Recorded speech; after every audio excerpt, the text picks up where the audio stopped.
What's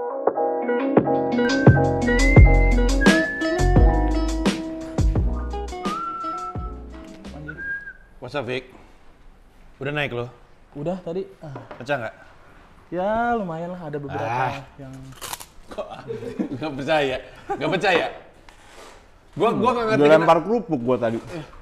Lu dilempar kerupuk? Kagak lucu gitu. Gimana caranya kan saya nggak pakai stand mic open mic-nya. Oh gitu. Iya. Gua bisa nggak pakai stand mic. Komika anak-anak stand up Indo tuh kalau ketemu gua, kalau misalnya tanya gimana stand up-nya pecah bang gitu. Padahal enggak gitu, kayak sekedar ingin memuaskan gua aja. Tadi pecah nggak ada tadi? Ya, kan open mic kan nggak pecah juga nggak apa-apa. Iya, ada beberapa yang miss juga lah. Komika nggak lucu juga kalau ada lu di penonton, lu nya ketawa-ketawa. Iya. Lebih ke orang tuh kadang suka palsu di hadapan gua.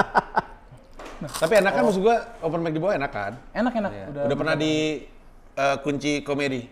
Belum pernah. Kenapa lu nggak suka sama Mo Sidik? Kan baru kan? Susah juga sih, itu nggak ada Apa? buat disabilitas. Ini kan bisa jalan. Oh bisa. Dia kan disabilitasnya di tangan. Anjing, gue waktu pertama kali nonton lu stand up tuh kayak di Jakut ya? Iya, di Jakut. Waktu itu lagi open mic di Jakut, terus gue ketawa gara-gara dia bilang, masih udah pakai nggak beatnya? Yang lu bilang, apa nih? Tangan KFC. Oh, kayak chicken wing. Iya. Tangan gue Kadang kayak aja. chicken wings. Pas Kadang gue masih. lihat, anjing bener lagi. Gue inget waktu gue SMA, Ya. gue pernah ngospek, gue kan anak kelas 3, ngospek anak kelas 1. Terus gue sekolah di Gonzaga. Di Gonzaga tuh ada Mars Kami, siswa Kolese Gonzaga gitu. Ada kayak gitu-gitu ya. Jadi semua disuruh nyanyi. Bully berjamaah ya itu. Iya betul. Bukan bully, ya. itu sekedar Gonzaga. cara untuk mengungkapkan diri saja.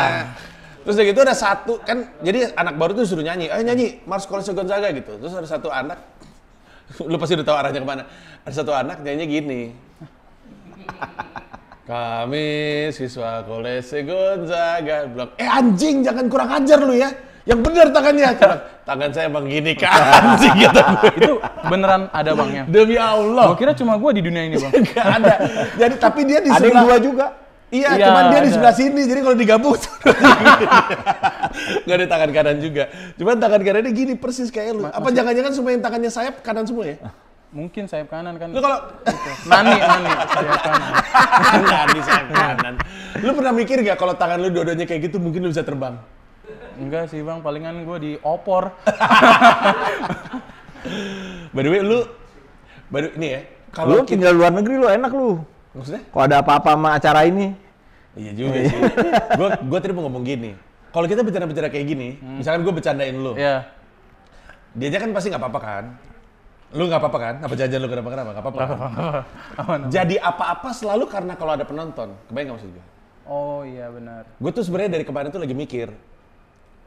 Penonton tuh maksudnya penonton di... Open mic atau show atau segala macam. Kalau di show emang kayaknya nggak pernah ada apa-apa deh. Selalu jadi apa-apa kalau udah di internet. Oh enggak juga. Regen kejadian berat badan. Itu kan di depannya dia langsung. Regen lagi stand up soal orang overweight naik motor. Tapi kan dia stand up-nya bukan cuma di... Dia stand up-nya kan di umum. Nggak, bukan? Iya. Open mic. Open mic. Open mic. Ada yang tersinggung di open mic? Iya. Serius loh. Itu bukan rame pas sudah di YouTube gitu ya? Enggak. Orangnya nyamperin langsung. Dan bilang dia body shaming. Nah, terus udah gitu.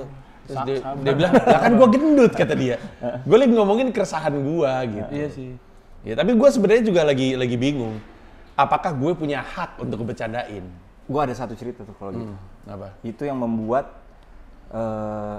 acaranya Liguna Hananto, kalau lagi bikin acara di Ketawa dulu, nggak ada yang mau jadi openernya.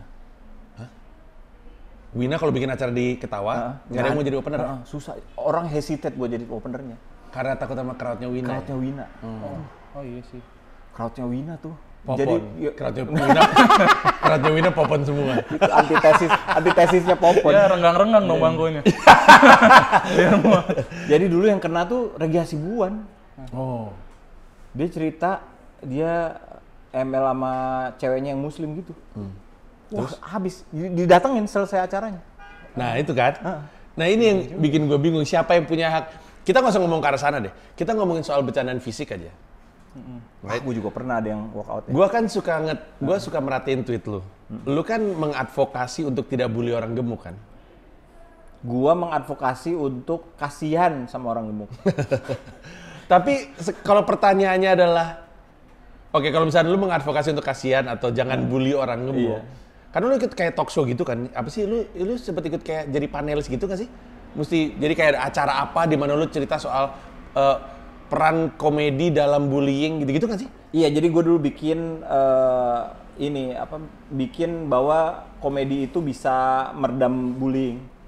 Itu sudut pandangnya apa? Sudut pandangnya Untuk tidak bullying atau untuk berdamai dengan dua-duanya. Jadi yang ngebulinya dianya jadi nggak ngebully, yang dibully juga ngerasa dia baik-baik aja.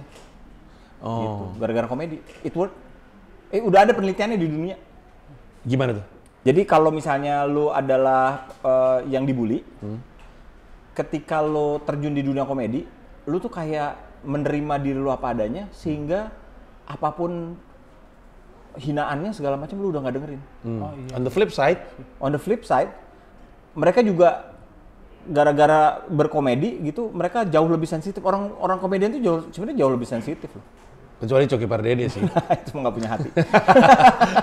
Itu nggak punya banyak hal akal, dia nggak punya agama, dia nggak punya. Iya. Sensitifnya dalam hal apa kan? Macam-macam. Kalau kan dulu gue ini udah tahun ketiga artinya gue bikin. Yang tahun pertama tuh kita ke anak-anak SMP. Itu ada ya anak yang selalu dituduh maling. Tuduh ini apa? Klepto. Emang klepto. Oh, emang klepto. Emang klepto. Terus dijadiin lawakan sama dia. Satu sekolah jadi ngerti kenapa dia klepto. Anjing bagus. Bagus. Tapi oke, kalau balik ke pertanyaan gue, kalau lu ngeliat ada orang ngetawain orang gendut, lu kenapa nggak? Nah, kalau gue nggak kenapa-napa, Ji. Masalahnya itu yang gendut yang lainnya. Itu mentalnya nggak sekuat kami komedian. Itu masalahnya. Itu yang masalah besar buat gue. Karena waktu dulu sebelum gue bikin Fat itu kan gue riset tuh tingkat bunuh dirinya. Terus udah gitu, nah orang gendut tuh aneh tuh. Lu tuh kalau mereka kalau depresi malah makan. Orang gendut teh? Iya. Mana masalah gimana sih lu? Kan lu depresi karena gendut juga kan? Iya, makanya malah membesar gitu. Iya. Jadi kalau orang gendut itu ketika ada masa depresif dia langsung makan, malah tambah banyak makannya. Jadi tambah ngerusak diri gitu. Sorry, gue inget lu pernah nge-tweet foto lu waktu muda nggak sih? Iya. Sayangnya. Kayak Virgon lu kan? Bener dia. Masa kayak Virgon? Gue baru sadar, Odi, lu nggak naik? Lagi ngedit video, Bang. Oh, tapi lu open mic kan? Open mic. Main di sini. Enggak, tapi apa namanya? Kaki susah nih. Enggak, gue inget foto lu waktu muda kayak Virgon, ya kan? Serius lo kayak Virgon? Kayak Virgon. Yakin gue. Virgon sekarang. Virgon enggak Virgon sekarang. Virgon sekarang aja bisa istri bisa cantik gitu ya? Iya. Nggak apa-apa deh kayak Virgon. Enggak, tapi maksud gue, lu sendiri terus menggemuk tuh karena apa waktu itu? Karena berhenti basket. If I may ask. Nggak mungkin hanya berhenti basket. Berhenti basket, Ji. Ya berhenti basket kalau nggak makan kan nggak gendut dong, Mo. Iya, jadi kan gua pulang dari Amerika. Gua atlet basket kan di Amerika itu kan. Nyampe Indonesia, sekolah 1 tahun, atlet basket juga. Pas kuliah, langsung keterima Radio OS. Jadi berhenti basket sama sekali. Tapi, maaf ya, Mo. Jauh kan? Naiknya kan jauh, Mo. Jauh, jadi Pasti terakhir ada gua... pembiaran kan? Pembiaran dan teh botol dan Indomie. Tapi waktu itu gara-gara gue di radio, lo tau sendiri di radio waktu di Bandung waktu zaman itu ya, lo nggak sempet ngapa-ngapain, lo nggak sempet ngurusin badan lo, duitnya lumayan, gue bisa membeli makanan sesuka gue. Betul. Terus di depan ada tukang teh botol yang dibayarin bulanan, sama tukang mie, Indomie. Ya sudah selesai. Itu makanan sehari-hari gua, Indomie dan Tapi berarti tidak sama dengan cerita lu sendiri kan, lu bilang kan ada orang ada orang yang menggemuk karena depresi. Karena stres dan sedih. Ada kan yang kayak gitu kan? Ada orang banyak banget. Iya. Tapi lu kasusnya bukan kayak gitu. Bukan. Itu Gua gara-gara senang kalau gua.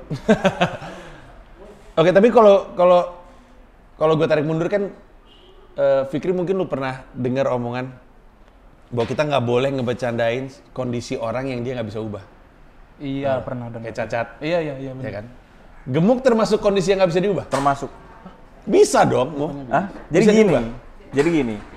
Orang kan nanya, fat shaming itu sebenarnya apa sih? Yeah. Fat shaming itu bukan lo gendut lo, bukan gitu. Fat shaming. Fat shaming itu gini. Fat shaming itu adalah lu suuzon. Lu tuh malas. Lu tuh ngasih jadi lu gemuk karena malas. Lu nempelin stigma ke orang Stigma, ini. nah itu yang disebut fat shaming. Masa? Iya. Kalau dibilang kayak apa sih istilahnya? Ngebicarain fisik tuh istilahnya apa ya? Bukan fat shaming ya. Tapi kalau bisa ngebully deh, kita ngomongin ngebully. Kalau dalam konteks gemuk, ngebully itu kan berarti kan Ya gendut lo apa segala macam. gitu kan? Ya iya. Ya kalau gitu mah ya semuanya juga bisa dong. Cuman kalau fat shaming ini masalahnya gini. Lu kalau gemuk itu selalu orang gemuknya itu salah lu, itu salah lu. Lu Emang karena bukan? lu nggak mau, enggak lah. Salah apa? Lalu lu sendiri tadi cerita lu gemuk juga gara-gara lu. Iya, tapi kan sekarang gua misalnya nih ya, gua 5 tahun terakhir nih sejak Fatitude aja. Gua pernah vegan setahun. Ya kan, vegan murni lagi vegan. Apa gua mengurus? Tidak mengurus. Gua intermittent gua udah masuk tahun keempat. Gitu. Gua workout setiap hari, hampir setiap hari gua workout. Gua baru bisa turun berat badan gara-gara Deddy Corbuzier ngasih gua nomor telepon dokternya. Sampai ditampol. Turun nggak lu? Baru ketahuan kenapa gua gendut. Kenapa lu?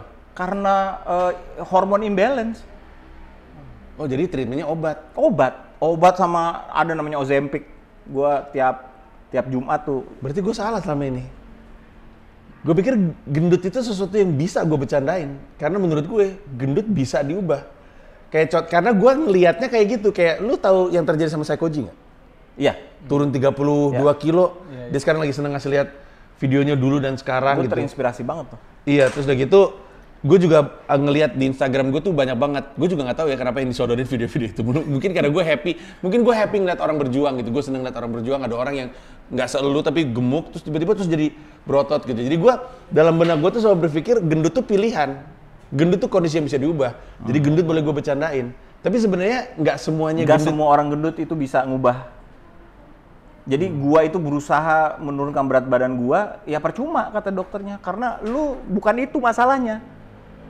Ada lagi yang ini ya kalau gua kan bukan apa namanya tuh. Ada di tes apa gitu. Nah, gua itu nggak punya kemampuan, badan gua nggak punya kemampuan mengubah fat jadi otot.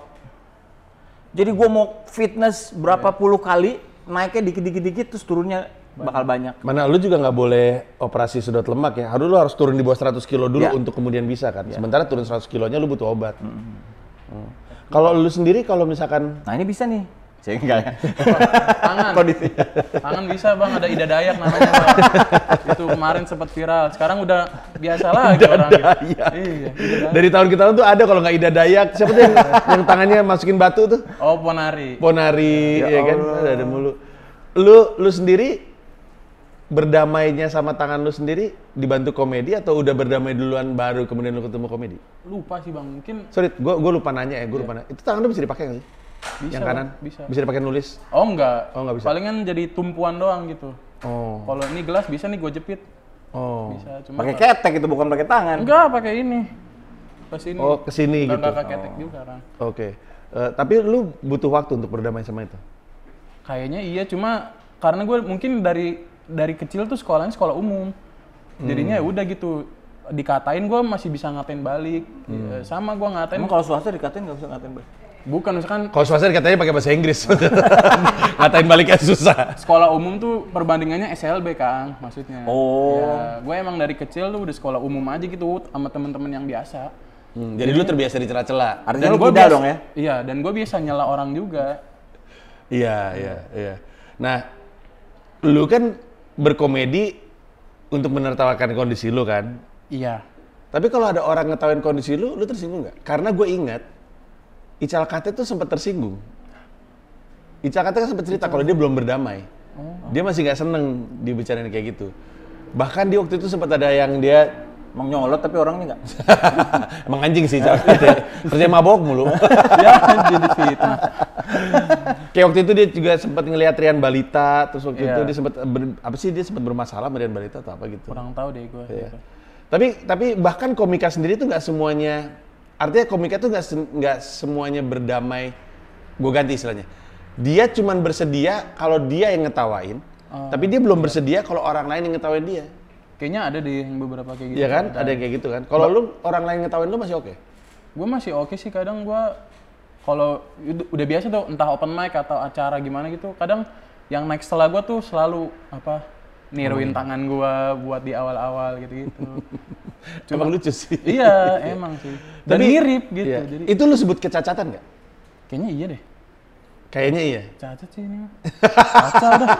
Main sih lo. Tapi yang menyakitkan hati gue ya adalah ketika gue punya ketawa itu kan gue banyak sekali melihat orang yang baru pertama kali, termasuk lu waktu dulu di situ. Lu struggling kan waktu di ketawa. Iya. Apalagi ikutan kartu merah Kartu tuh. merah terus, nggak pernah menang. Iya. Ada namanya game kartu Iya. merah. Di orang cacat disuruh kartu merah. Iya. Di atas Emang anjing tuh berarti semua peserta. itu gua kadang-kadang suka sakit hati sih ngelihatnya. Ngeliat apa? Ngelihat bukan sakit hati ya, suka kasihannya tambah. Jadi ketika lo punya kekurangan, lo naik ke atas panggung terus lo nggak lucu. Udah cacat nggak lucu lagi? Iya itu gua sedih banget gua ngelihatnya. Jadi beneran, aduh gimana ya gitu ya. Apalagi di Suca. Oh, Suca cacat Suca banyak juga ya? waduh, dikumpulin ya. Suca banyak. Iya, iya. Itu ya. Ini nih ya. Ngomong kemana lu? Ke orang sih anak-anak denger ya. Di Suca itu di kompetisi-kompetisi gitu kadang-kadang ada ini anak dimasukin gara-gara emang ini buta gitu. Oh iya? Iyalah. Walaupun nggak lucu-lucu banget? Iya nggak lucu-lucu. Apalagi Suca. Kalau Suca kan lu bisa emang Suca kayaknya X-Men deh, Suca itu tuh. Oh gitu. Ini Arafah itu dimasukin karena suaranya cempreng. Tapi lucu pada akhirnya untungnya ya. Akhirnya lucu. Iya. Padahal Kan- baru sekali open mic, 2 kali open mic. Itu kan di Suca kan ada satu anak yang kakinya buntung. Iya, Iya, itu anak ada. gua juga. Iya. Masuk gara-gara buntung kakinya. Iya, tapi dia jauh Yang kan? kakinya kiri semua, sepatunya kiri semua. Kakinya kiri semua. Yang dia bilang enaknya jadi kan dia kakinya satu kan, cuman kaki kiri kan. Enaknya jadi gua kalau main futsal nggak bisa dikolongin. Lucu banget anjing. Tiangnya cuma satu. Iya. Tapi kita sepakat nggak bahwa cacat itu boleh diketawain? Boleh lah. Kalau gua mah. Nggak tahu. Gua. Karena gua ya dia yang ngomong seharusnya. Tapi gua tuh udah di tahap apa ya? Masa lu sepakat sih? Sepakat gua. Cacat boleh ditawain. Kadang ya, nih gua ada satu iya, gua ngerasa cacat boleh diketawain bener, dengerin gua. Dengerin dulu Kang. Alasannya adalah karena Ini dipotong-potong terus. tidak semua orang kayak dia yang bisa ngetawain dirinya sendiri. Kadang orang butuh orang lain untuk membantu dia menertawakan dirinya sendiri. Ngerti maksud gue? Ya. Anjing lu mau emang lu. Lu ya sepakat ini. Lu ya sepakat ini. Ngeri gua. Lu gak ngerti maksud gue. Secara prinsip deh, lu setuju gak? Gini. Orang akan lebih bahagia gini. Kalau misalnya lu cacat. Pilihan lu untuk bereaksi terhadap kecacatan lu adalah sedih, depresi, atau netral. Atau hidup normal. Netral. Atau lu ketawain aja. Iya kan? Iya. Yang paling enak diketawain dong. Yang paling enak hidup normal dong. Ya kan nggak bisa dong. Ya nggak maksudnya. Bukan normal. Lu parah lu ya. Bukan normal semua. Ya maksudnya bukan. lu hidup apa adanya aja gitu. Iya, maksudnya irrelevant lah. Gua nggak sedih enggak, tapi nggak ngetawain juga gitu. Ya, Jadi ada kondisi datar itu. aja gitu. Iya gitu. Jadi ada kalau lu disuruh milih sedih atau ketawa, menertawakan diri lu sendiri, kan lu tentu milih nertawain keadaan lu kan daripada sedih. Kalau disuruh milih, gitu, Iya, ya kan? iya. Tapi kan nggak semua orang punya kemampuan untuk menertawakan dirinya sendiri. Kadang orang butuh bantuan orang lain untuk menertawakan kondisinya dia. Contoh, Hari Hartanto. Iya. Tahu Hari Hartanto? Nggak tahu. Hari Hartanto tuh komik. Sekarang sih gue bisa sebut dia sebagai komika ya. Dia tuh kanker. Kanker apa ya? Oh hari kanker. Iya benar hari Gua kanker. nggak tahu namanya, gua nggak tahu Hari nama kanker, aslinya. hari kanker, Namanya hari gua kanker. bilang, "Oh, siapa hari kanker gitu. Kanker lidah apa ya? Hartanto. Kanker lidah. Oh kanker lidah. Iya Iya. benar kanker lidah. Dia pernah main ke Jakot waktu itu. Iya dia. Ada hari kanker yang lain. Tadi Mas Pandi kanker apa ya nanya. Terus dia bilang dia capek dikasihanin. Makanya dia belajar stand up comedy. Gue juga datang dari kanker. Orang suka bilang, emang Mas Panji kan aktif di kanker. Emang orang kanker seneng dibecandain? Seneng jawabannya. Gue bisa bilang itu, orang gue di Pita Kuning dari 2007. Orang-orang yang sakit kanker ibunya dan bapaknya, itu minta dibantu untuk menertawakan keadaannya. Karena capek sedih mulu. Ya kan gak semua orang kayak dia kan, yang bisa menertawakan diri sendiri. Makanya gue sepakat, kecacatan bisa ditertawakan, lebih tepatnya kita bisa bantu mereka untuk menertawakan kondisinya dia karena pilihannya adalah sedih. kayaknya kata-katanya jangan ditertawakan tuh. Ya, terus Itu kan kayak Datang-datang tiba-tiba diketawain ya. Kayak contohnya gini. komedikan dikomedikan untuk bikin apa? ya tapi kan nggak, kalau diketawakan kan artinya gitu kayak orang yang kemarin ada biksu-biksu lewat botak-botak gitu kan. Itu kan Emang ada yang gitu? Ada. Biksunya ada orang. Iya gua botak. Ngerti dia. Terus biksunya marah lagi.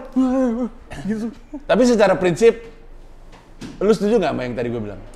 Bahwa nggak apa-apa mengkomedikan deh, mengkomedikan. Kalau mengkomedikan gua setuju. Tapi kalau menertawakan tuh rancu banget. Membuat dia tertawa atas kondisinya sendiri. Itu mah setuju banget. Membuat tertawa kalau mah membuat tinggal tertawa. tontonin Karena kan komennya tertawa itu aja. masalah lu tertawa bareng apa lu tertawa sendirian kan? Nah, itu good point. Good Iya. point. Tertawa bareng kali. Iya.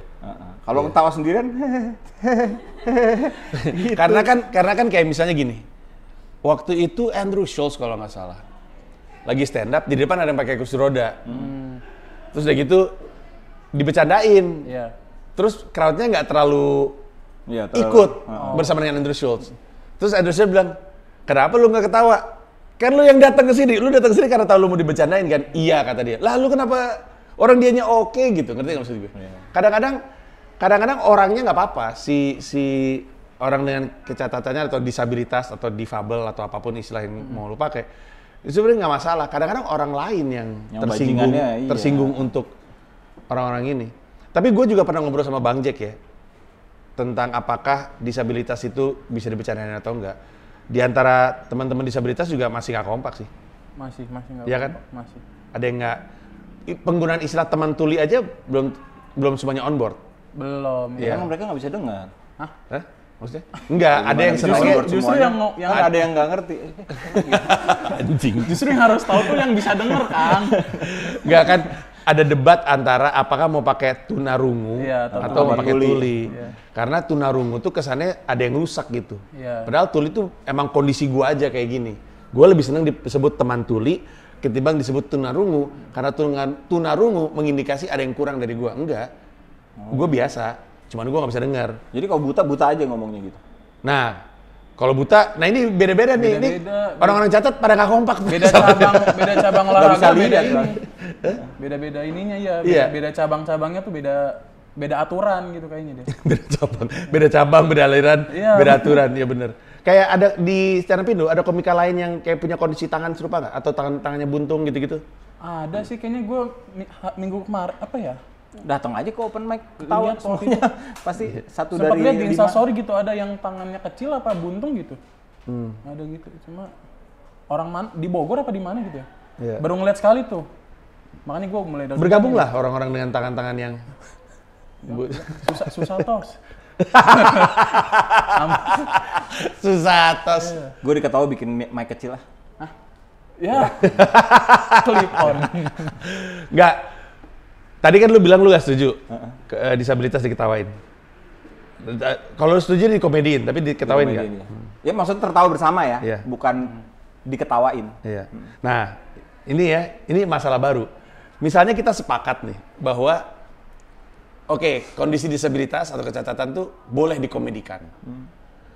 Ketika kita keluar ngomong gini, semua orang jadi berpikir, oh gue bisa nih, padahal kan skill set-nya nggak sama. Iya, itu masalah yang Nah, kemarin. iya sih. Iya, gimana ya cara ngomongnya? Gimana cara bilangnya bahwa kalau gue kan ngajar stand up, gue selalu bilang sebelum lu ngetawain orang lain, pastiin lu udah bisa dulu bikin Ya, benar. diri lu sendiri jadi objek tertawaan. Iya. Sehingga kita bisa memastikan by the time dia matang, baru dia bisa Nah, ngomongin yang lain. makanya gue setujunya itu dikomedikan, karena komedi ada ilmunya. Lo harus melewati tahap-tahap Good tertentu point. Iya. untuk lo bisa mengkomedikan sesuatu. Iya. Ya kayak itu kan kasusnya siapa sih dulu yang dia bilang ini sekarang gara-gara gue semua orang ya Coki lah gitu. Dark jokes itu waktu zaman dia ngetop banget tuh. Oh, waktu itu. semuanya? Semuanya kayak pengen dark joke gitu. Iya.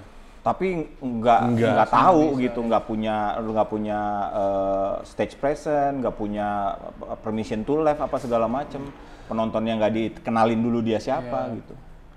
Tapi kayaknya gue mulai nemu arahnya sih. Jadi sekarang gue kalau ditanya sama orang, jadi emang kondisi fisik orang boleh dibecandain. Nah, itu beda lagi istilahnya tuh. Soalnya ada dikomedikan, ditertawakan, sama dibecandakan gitu. Udah, lu stick with komedi. Dikomedikan, karena bercanda ya mungkin lu nggak ilmu bercanda kan. Iya. Mungkin jawabannya gitu kalau ditanya. Jadi emang boleh diketawain, boleh bercandain, boleh dikomedikan. Iya. Karena komedi ada ilmunya. Iya, betul. Sementara kalau bercanda nggak ada ilmunya dan semua orang bisa ngelakuin dan ya karena nggak ada ilmunya, lu nggak tahu bagaimana cara mengolahnya itu dengan baik gitu. Sama tanggung jawabnya ya. Komedi itu kan penuh tanggung jawab kan. Betul. Iya, penuh resiko, penuh tanggung jawab. Lu resikonya mau segimana, lu yang nentuin. Iya. Gue inget, ini ada satu omongan Deddy Gumelar, Bang Miing, yang bagus banget. Dia nelpon gue tengah malam, jam setengah 12 kayaknya, atau jam 12 malam, gara-gara McDani. Oh, yang kasus McDani. Karena rame banget itu. Itu kenapa ya? Kalau ada komedian yang kena masalah, itu komedi yang lain tuh sama saudaranya, sama tetangganya, sama segala macam. Karena nggak punya akses langsung. Tuh bilang sama temennya tuh. Nggak punya akses langsung terhadap si yang berkasus. Karena dia tahu lu pelawak juga, akhirnya ke kita kan gitu. Tapi waktu itu dia ngomong gini, si Bang Deddy Gumelar, si Bang Ming, dia bilang gini, menjadi pelawak itu tidak memberi lu hak untuk jadi ngomong semaunya. Sebaliknya, pelawak beneran tuh tahu, justru lu lebih berhati-hati berbicara ketika jadi pelawak gitu. Dan bener gitu. Orang pikir ketika kita jadi pelawak, kita bisa ngomong semaunya dan lucu. Enggak. Justru ketika jadi pelawak, kita jadi tahu diksi itu krusial kan. Milih kata yang tepat dan segala macam. Pelawak yang bener, hati-hati justru dalam berkata-kata. Karena dia tahu, milih kata yang tepat akan ngasih dampak yang tepat gitu.